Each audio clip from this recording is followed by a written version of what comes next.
Pozdrav svima. Ovo je moja mala mini miješalica. Ima motor od veš mašine 220 V i jedno 300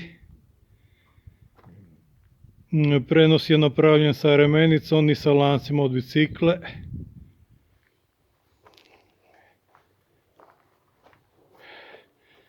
Može da se rasklopi i da stane u svako auto. Veoma je praktično za rad u kući. Sad ćemo je upaliti da vidimo kako radi.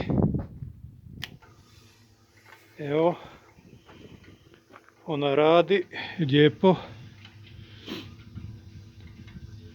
Malo je prljava jer sam već dosta puta sa njom radio.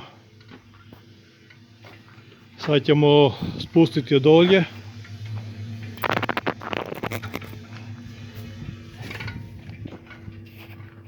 Evo, u ovom položaju kipa van na maltu ili beton. A kad se digne gore, onda služi da se ubacuje beton u nju unutra. Pozdrav, hvala.